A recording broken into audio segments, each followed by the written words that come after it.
avais au dos de ton blouson l'emblème des Karouks.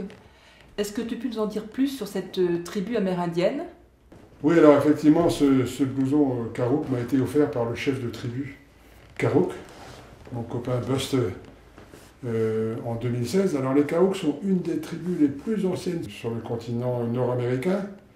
Eux, ils disent que c'est la plus ancienne, c'est peut-être vrai. En fait, je les ai connus en 1965, donc ça fait quand même pas mal de temps. En 1965, quand je quittais le lycée de Lannion, j'avais fait ma terminale à Lannion, comme tout le monde, donc j'avais obtenu une bourse d'études d'un organisme qui s'appelle AFS, American Field Service, et qui permettait aux jeunes de passer un an dans un autre pays. Et grâce à cet organisme, qui existe toujours, et à mes parents qui ont contribué, bien entendu, je me suis retrouvé en Californie du Nord, comme ça, en pleine nature, dans une vallée entourée de montagnes sauvages, alors que dans mon esprit, j'avais choisi les États-Unis pour le côté un petit peu lumière, clinquant, rock'n'roll.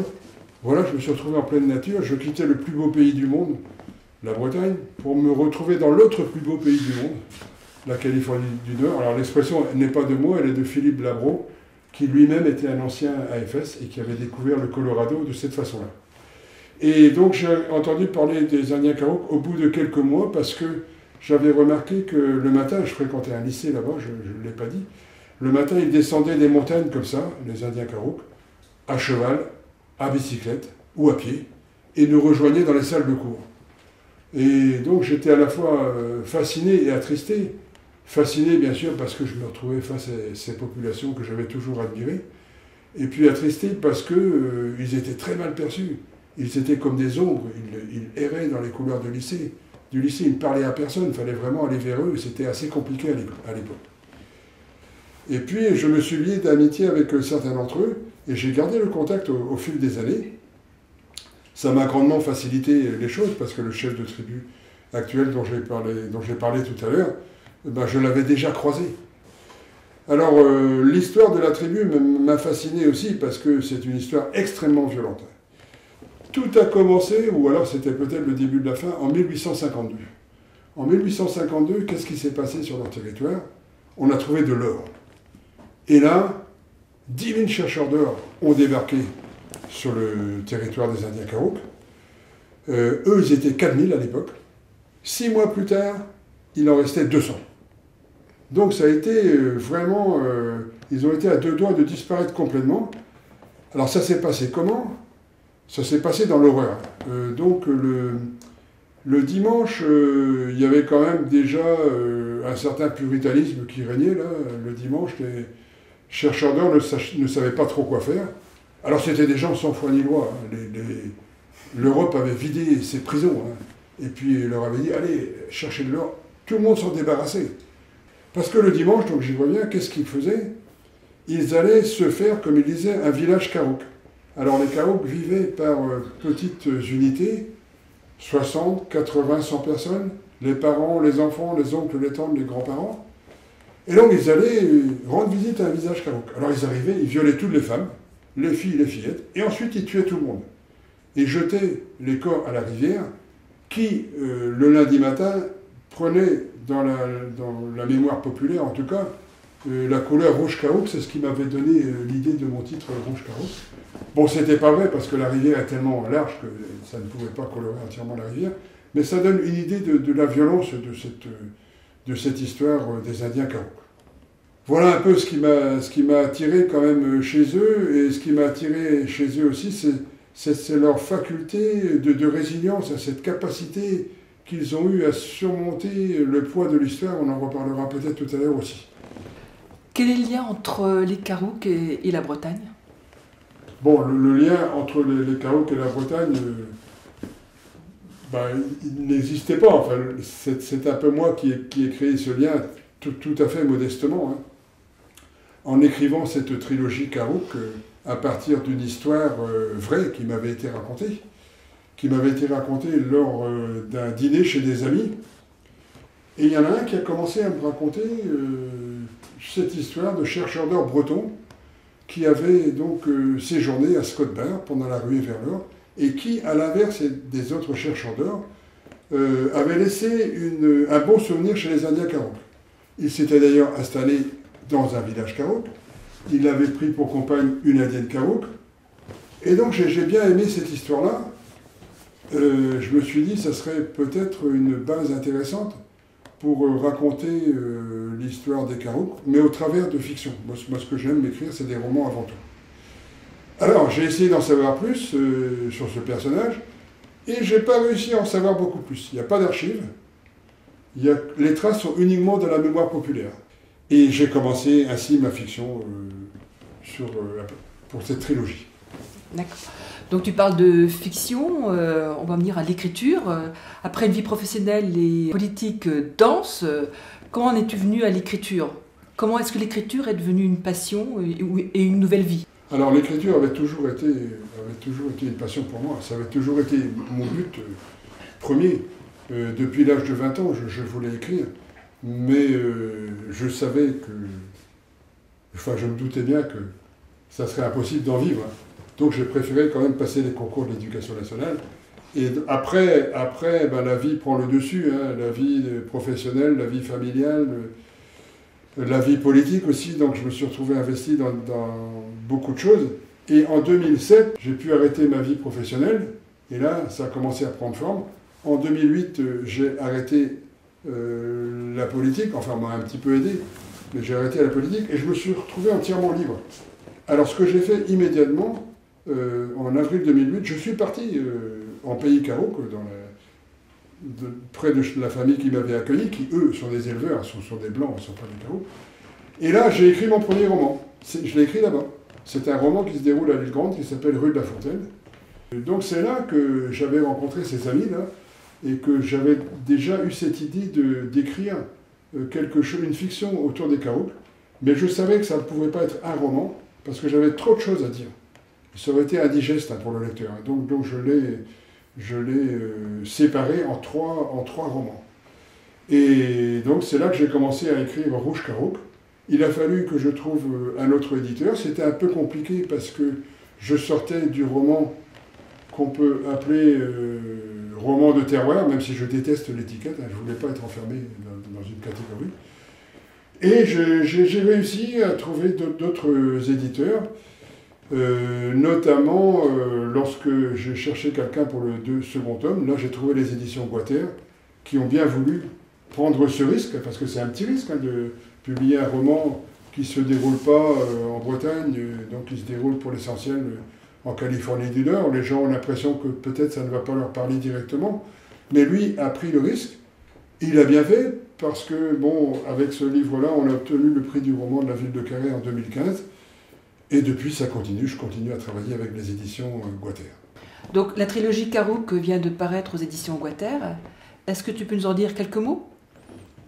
Oui, alors, elle vient de paraître aux éditions Guater dans son intégralité. C'est-à-dire que, non seulement il a accepté de publier le troisième tome, qui s'appelle Retour à Callahan, dont je vais reparler, mais il a accepté de republier le premier, qui était épuisé, et le second, Cochinchine, bénéficie d'une nouvelle couverture. Alors j'ai parlé un petit peu de Rouge Karok tout à l'heure, j'ai parlé un peu de Cochinchine. Comment elle s'articule, ma trilogie? Eh bien, elle s'articule de la manière suivante. À chaque fois, c'est la même histoire qui se poursuit, mais elle est vue au travers du regard d'un nouveau personnage. Si bien que pour le lecteur, enfin c'est ce que j'espère, le lecteur n'a pas l'impression qu'il est nécessaire d'avoir lu l'ouvrage précédent ou d'avoir retenu l'histoire de l'ouvrage précédent. Il se retrouve dans une nouvelle histoire au travers d'un nouveau regard. Alors, Rouge Karok, il s'agissait d'un couple de jeunes retraités de Los Angeles qui s'installent dans les montagnes de Californie et qui font connaissance avec cette civilisation au Karok. Ensuite, Cochinchine, il s'agit d'un descendant breton, d'un descendant à ce fameux chercheur d'or dont j'ai parlé tout à l'heure, qui s'appelait Crazy Pierre, Pierre le Fou, parce qu'il s'était fait exploser la cervelle dans une galerie lorsqu'il cherchait de l'or. Je trouvais un descendant en Bretagne, et là, ce descendant, j'en fais un écrivain à succès, tant qu'à faire, et je le fais intervenir en Californie du Nord. Il vole au secours de la chef de tribu Karuk, qui est accusée de meurtre, qui a effectivement tué quelqu'un il y a quelques années auparavant. Voilà. Et ça c'est le second. Et dans la troisième, j'imagine une descendante Karuk pour ce chercheur d'or, Crazy Pierre, là. Et celle qu'on cherchait depuis le début, finalement, elle arrive, quoi. Elle arrive, c'est peut-être pas celle qu'on attendait. Elle a une personnalité très forte. Et elle, c'est l'héroïne du retour à Callahan. C'est-à-dire, elle a eu une enfance désastreuse, une adolescence compliquée.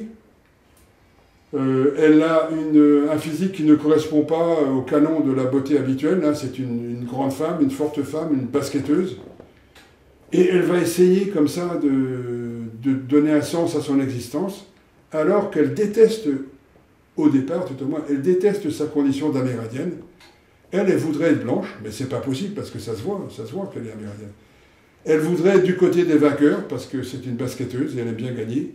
Et donc voilà, elle traîne un passé lourd, compliqué. C'est ça que j'ai voulu raconter dans Retour à Callahan. Alors pour moi, cette trilogie Karuk, c'est vraiment un aboutissement. Lorsque je l'ai commencé en 2009, je ne savais pas si j'allais réussir à la mener à terme. Parce que c'est quand même un sacré pari, quoi. 3 romans à se suivre, tout en donnant l'impression qu'ils ne se suivent pas. Donc à chaque fois, j'espérais que l'écriture allait me dépasser et me guider, et c'est ce qui s'est produit. Donc pour moi, ça a été vraiment quelque chose de formidable. Et là, j'avoue que c'est vraiment un aboutissement. Et en ce moment, je n'écris pas, enfin, je n'ai pas complètement arrêté, je vais en parler tout à l'heure, mais là, j'ai une période d'apaisement. Je le vis vraiment comme ça. L'apaisement après la tempête. Ça a quand même été une tempête pendant... dans ma tête et dans l'écriture pendant 10 ans. Donc, pour l'instant, je marque un temps d'arrêt. Je n'écris que sur des choses qui s'imposent à moi. Je n'écris que lorsque je ne peux pas faire autrement. Je suis obligé d'écrire cette histoire-là parce que je l'ai dans la tête, il faut qu'elle sorte. Ou alors, il y a des choses un peu plus courtes. En ce moment, par exemple, je vais participer à un recueil de nouvelles des écrivains du Trégor Gruelo, qui paraîtra chez Guater en 2021, où il y aura des gens très connus, dont je ne fais pas partie, des gens moyennement connus, et puis il y aura aussi des auteurs qui n'ont jamais été publiés. Donc on va ouvrir, il y aura un appel à candidature. Et j'ai aussi un autre projet que j'ai laissé tomber, mais je vais le ressortir de ces cartons, enfin c'est plus des cartons en carton, c'est des cartons informatiques. C'est une parodie de polar local. Donc il va se dérouler à Trégastel, un endroit que je connais bien. Et je ne sais pas trop ce que je vais en faire. C'est un livre que j'écris un peu comme ça, où je règle mes comptes avec tout le monde, avec tout et avec son contraire. Donc voilà, je vais voir s'il me plaît toujours au mois de janvier, comment est-ce que je vais en faire. Bon, pour moi quand même, le cheminement a été assez long. C'est-à-dire que au départ, j'y allais de façon prudente. Il y avait des sujets que je ne voyais pas comment aborder. C'est les sujets que j'aborde dans Hôtel Saint-Sauveur, une rencontre entre un officier allemand et une jeune bretonne.